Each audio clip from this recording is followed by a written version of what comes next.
It actually transitions quite nicely from our ACC discussion because I bemoaned the lack of wings in that league. Y'all did as well. But I was thinking that a lot of times at this point in the offseason, people are putting out lists. Shout out to our list king, Tristan Freeman. People are putting out lists of best backcourt, best front court, but we never really hear like the best wing duo. And I think part of that is because if you are a 6'7", 6'8" wing who can dribble, pass, and shoot, you're probably in the NBA. But I still thought it would make an interesting exercise to look at this landscape and say who is the best wing duo in the country, or the top duos. And the only stipulations I put on this was like it can be a 2-3 pairing or a 3-4 pairing, but I think the two guard needs to be taller than like 6'3", because you don't want to drift into the combo guard range. And for the four, I need the four to be able to do a little bit off the bounce. It can't just be like a typical stretch four. Like if Brady Manick was still playing, he would not qualify as a wing. Okay. I like the definition of wing there, by the way, because I was definitely going to try and do like a 6'2" shooting guard. In fact, I still might when we get there. Cart, you want to go first on this? No, I do not want to go first. Why are you trying to make me go first today? Because I feel like I monopolize the conversation a lot. I'm trying to do the logistics and passing around. I don't like being the first person to give my intel always. I like feeding off of you. Okay. Again, your victory cart is in a weird spot.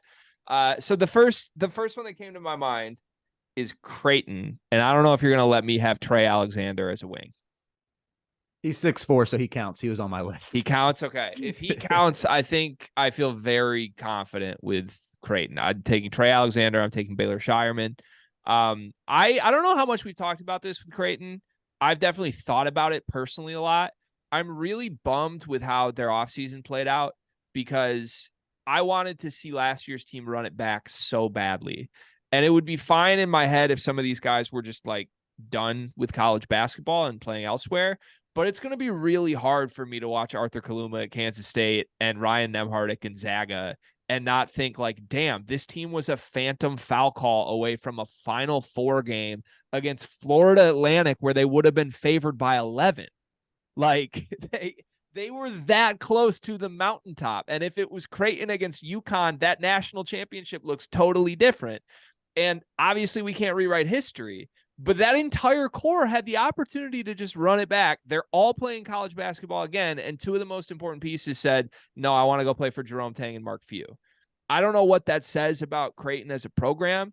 It might say something about Greg McDermott. I know a lot of people like Greg McDermott. I would point out there's some commonalities between the guys that left and some of the guys they added that map with Greg McDermott's history here. You can do the math on that. Not a math podcast.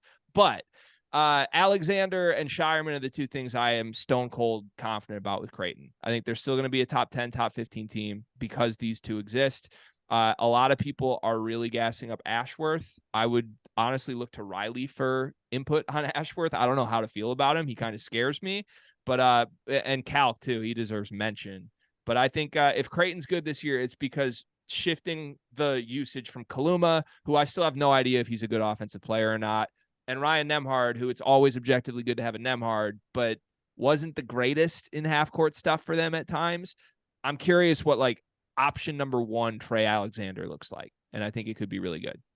Yeah, that's exactly where I'm at with this team. I believe Trey Alexander deserves a little bit of preseason All-American buzz. He is on one of my All-American teams for the Almanac, hashtag by the Almanac.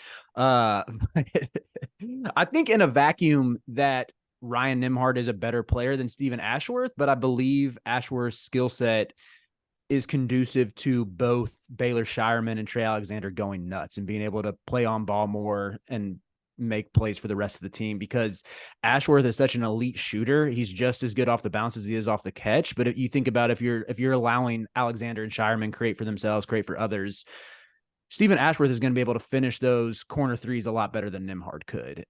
So with like, that's why I think both those guys have a chance to build pretty significantly on the numbers they put last year. And it would probably be my number one wing duo, but there's one more that I think could push them, and then a couple other like honorable mentions. So, ooh, what a team!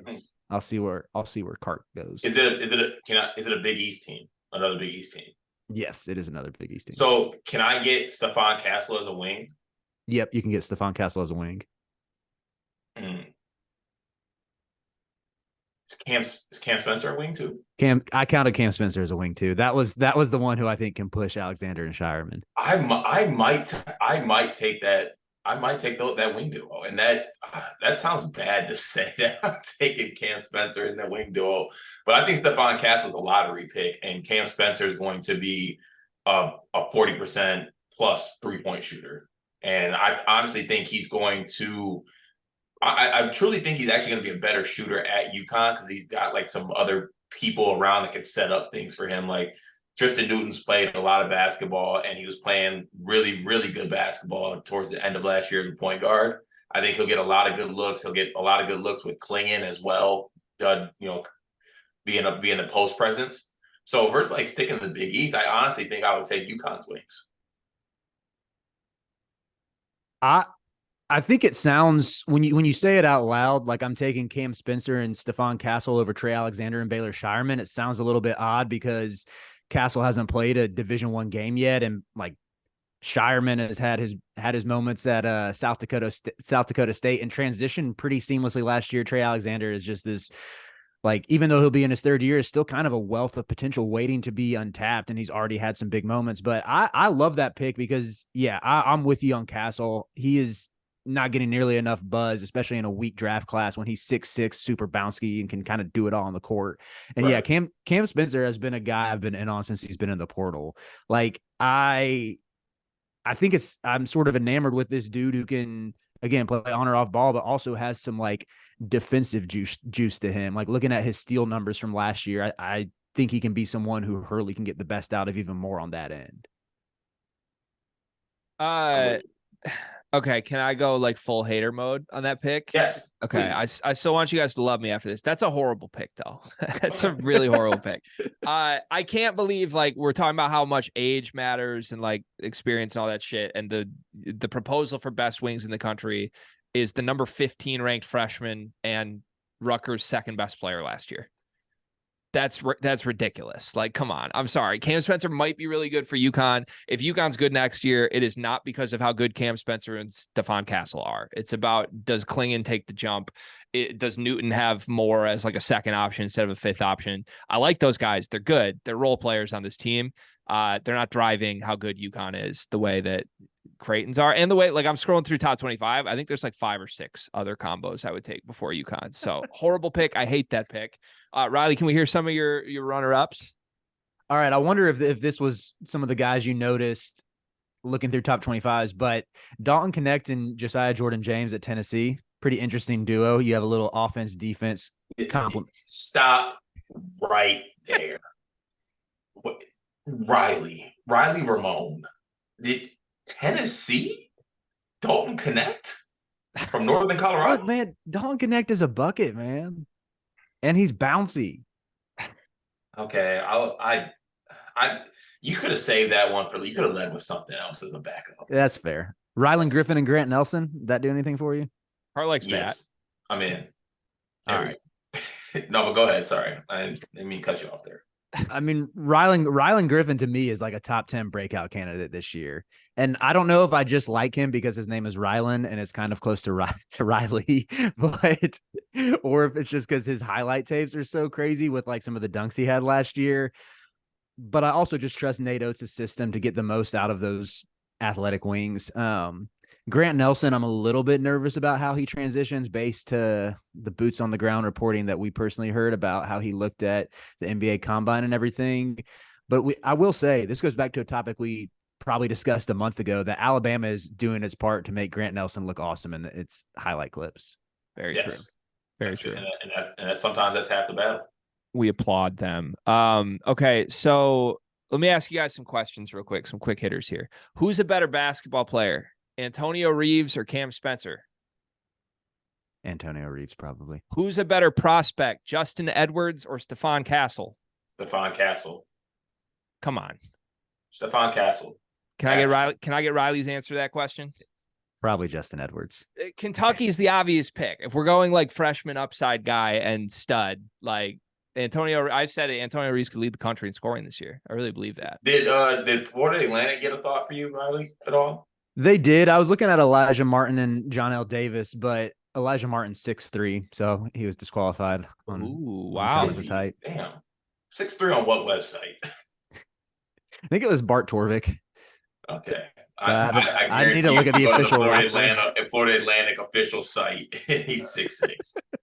That's a shocking height, by the way. That might be in my Mount Rushmore of shocking heights. I thought Elijah Martin was like 6'8" based on the run last year. I really did. Okay. Okay. So definitive final answer then. Are you guys sticking with the one you said? I'm going to stick with Creighton. Although the more I talk through Kentucky, I think it's 1A, 1B for me.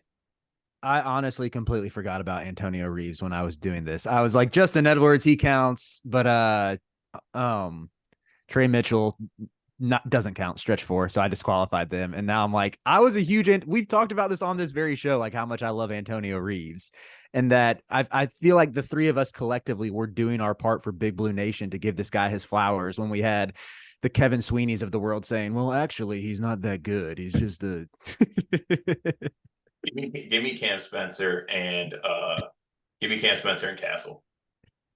It's a ridiculous answer, man. I'm sorry.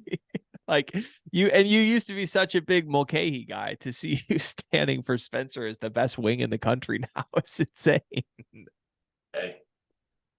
Okay. Did TJ Bamba and Trey Burton tempt you at all, G Wizzy? This is where we move to the next topic. Who was the coach for that team? Okay, I just wanted to say I don't know if either of those guys are any good or if they just put up numbers for bad teams. So that was why I wasn't gonna say them, but I at least had them on my list to discuss if they came up. I think either next week or next Riley Friday, we should do like teams we think have disaster potential, because I will bookmark myself. Villanova is red alert for me. I don't think any of these guys they got are actually good. And yeah, they're getting a lot of love. Like they added, like, whoa, what a transfer class. I don't think any of the guys they got have been in like a winning situation or contributed as an individual reason their team was winning in their entire 4-year careers. I mean, Akeem Hart played on tournament teams. He played on them. Did he do anything else besides play? Like that's a footnote. Okay. What are we? Is Akeem Hart? They're gonna win the Big East because they got Akeem Hart. I guess any sort of Villanova wing discussion should include Justin Moore, though, over any of the guys they brought in via the portal. That's true. Yeah. Both Achilles, Justin Moore. Yeah. Right. A little addition by subtraction. Cam Whitmore cart? No. No? Okay. I was just checking. I know you're a big addition by subtraction guy. You said that with Akeem Hart. It'd be addition by subtraction. They got rid of the guy with the turtleneck. Okay. Got it. Fun topic. Thanks, Riley. Credit to Riley for bringing 2 great college basketball topics today. Yes, I needed those. What's your third topic today?